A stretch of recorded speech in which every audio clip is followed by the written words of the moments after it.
6వ తరగతి తెలుగు 5వ పాఠం శతకసుధ. ఈ పాఠ్యాంశంలోని విని అర్థం చేసుకొని ఆలోచించి మాట్లాడడం, ధారాళంగా చదవడం, అర్థం చేసుకొని ప్రతిస్పందించడం, వ్యాకరణాంశాలకు సంబంధించిన వివరణను వివరిస్తాను. శ్రద్ధగా వినండి. మొదటి బిట్టు విని అర్థం చేసుకొని ఆలోచించి మాట్లాడడం. శతక పద్యాలు చదివారు కదా, వీటి గొప్పదనం గురించి చెప్పండి అన్నారు. శతక పద్యాలలో ఎన్నో నీతులు చోటు చేసుకున్నాయి. వీటిని చదవడం వల్ల విద్యార్థుల్లో నైతిక విలువలు పెంపొందుతాయి. వారు ఉత్తమ పౌరులుగా ఎదగడానికి ఈ శతక పద్యాలు ఎంతగానో ఉపయోగపడతాయి.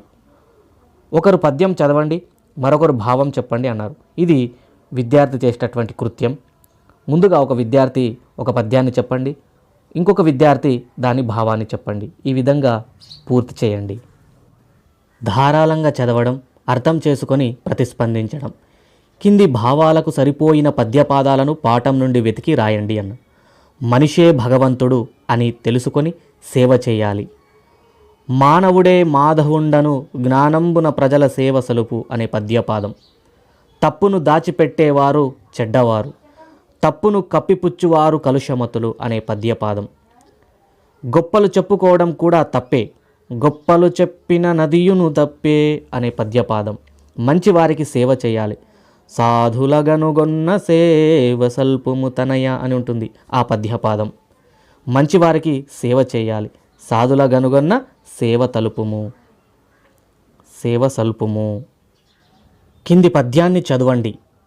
పుత్తడి గలవాని పుండు బాధైనను వసుధలోన చాలా వార్తకెక్కు, పేదవాని ఇంట పెండ్లైన ఎరుగరు విశ్వదాభిరామ వినురవేమా. పై పద్యం ఆధారంగా తప్పు ఒప్పులను గుర్తించండి అన్నారు.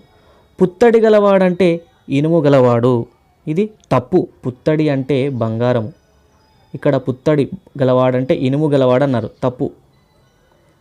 వార్తకెక్కు అంటే వార్తల్లోకి రావడం, సరైనదే కాబట్టి ఒప్పు.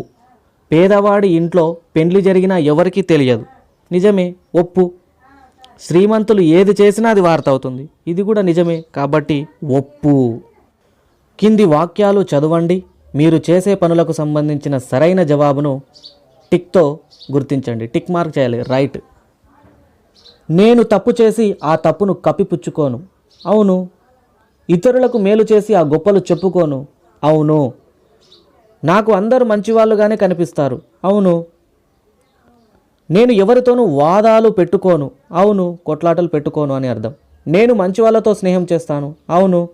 ఇతరుల మధ్య గొడవలు పెట్టను, అవును. ఇతరులకు ఏదైనా అవసరం ఉంటే ఇస్తాను, అవును. ఇతరులు నాపై కోపించినా నేను వారిపై కోపించను, అవును. ఈ విధంగా పూర్తి చేయాలి.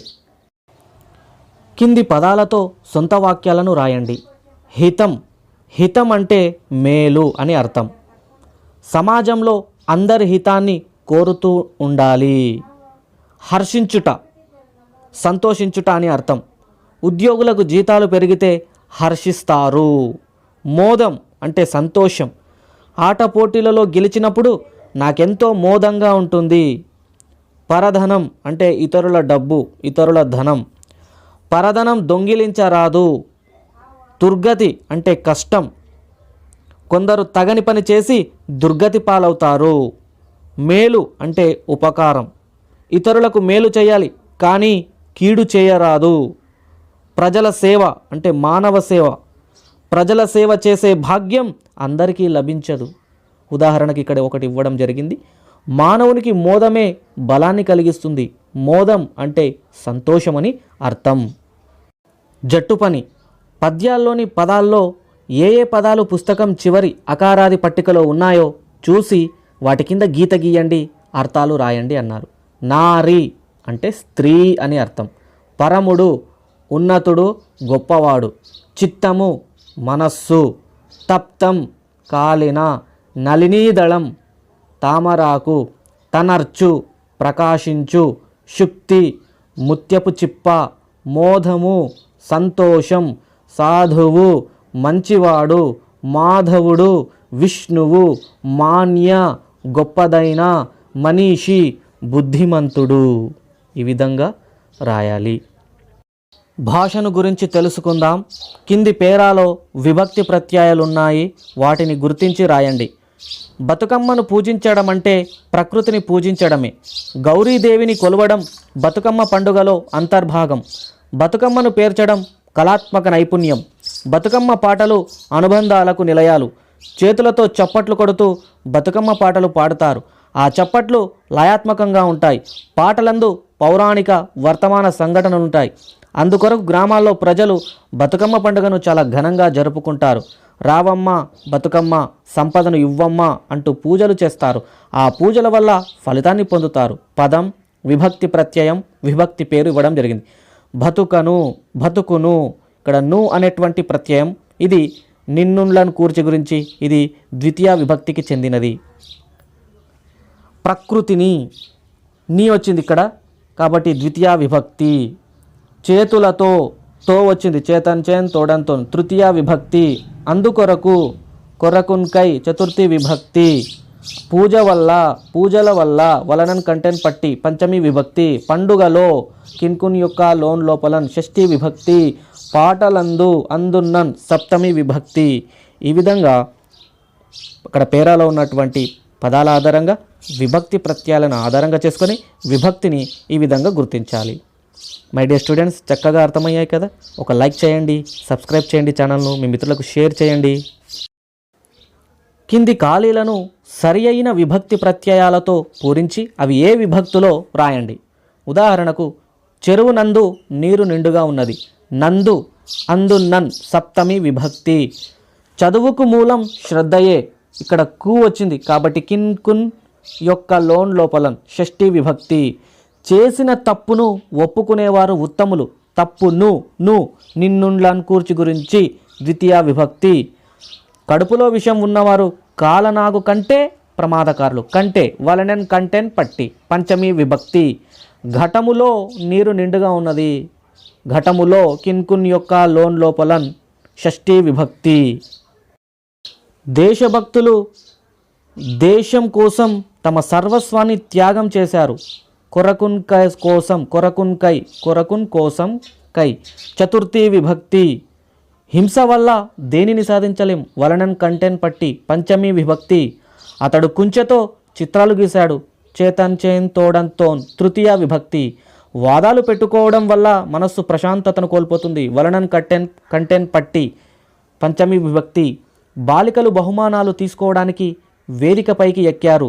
బాలికలు, డోమువులు ప్రథమ విభక్తి. రైతు నాగలితో పొలం దున్నుతాడు. తో, చేతంచెన్ తోడంతోన్ తృతీయ విభక్తి. చెరువులో బట్టలు ఉతుకొద్దు. చెరువులో బట్టలు ఉతుకొద్దు. కిన్కున్ యొక్క లోన్ లోపలం షష్ఠి విభక్తి. పెద్దల మాటలను గౌరవించాలి. నిన్నుండ్లను కూర్చి గురించి ద్వితీయ విభక్తి. పసివాడు పాల కోసం ఏడుస్తున్నాడు. కొరకున్ కై కోసం చతుర్థి విభక్తి. బాలబాలికలు స్వయం కృషితో పైకి రావాలి. చేతన్చేన్ తోడంతోన్ తృతీయ విభక్తి. సుస్మిత కంటే మానస తెలివైనది. వలనన్ కంటెన్ పట్టి పంచమి విభక్తి. అవ్యయాలు. కింది తరగతులలో భాషా భాగాలలోని నామవాచకం, సర్వనామం, క్రియ, విశేషణాల గురించి తెలుసుకున్నారు కదా. ఇప్పుడు అవ్యయం అంటే ఏమిటో తెలుసుకుందాం. కింది వాక్యాలను చదవండి. నిదానమే ప్రధానం, అట్లని సోమరితనం పనికిరాదు. మనిషికి వినయం అలంకారం, అయితే అతి వినయం పనికిరాదు. ఆహా, ఈ ప్రకృతి దృశ్యం ఎంత బాగుందో. ఈ వాక్యాల్లో ఉన్న అట్లని, అయితే, ఆహా మొదలైన పదాలను చూశారు కదా. ఇవి పుంలింగం, స్త్రీలింగం లేదా నపుంసకలింగానికి చెందిన పదాలు కావు. అట్లాగే వీటికి విభక్తులు లేవు. ఏకవచన, బహువచనం అనే తేడా కూడా లేదు. ఇలాంటి పదాలను అవ్యయాలు అంటారు. లింగ వచన విభక్తులు లేని పదాలను అవ్యయాలు అని అంటారు. కింది వాక్యాల్లో ఉన్న అవ్యయ పదాల కింద గీత గీయండి. ఆహా, ఆ బంగారు లేడి ఎంత బాగున్నది అని సీత రాముడితో అన్నది. ఆహా అనేది అవ్యయం. ఆశ ఉండాలి, అట్లని అత్యాశ పనికిరాదు. అట్లని అనేది అవ్యయం. కవి ప్రతిభను శభాష్ అని మెచ్చుకున్నారు. శభాష్ అనేది ఇక్కడ అవ్యయం. విజ్ఞానం మరియు వినోదం అందరికీ అవసరం. ఇక్కడ మరియు అనేది అవ్యయం. అమ్మో, ఆ కుక్క కరుస్తుంది. అమ్మో అనేది ఇక్కడ అవ్యయం. ధనం సంపాదించాలి, అయితే అందులో కొంత దానం కూడా చేయాలి. అయితే అనేది అవ్యయం.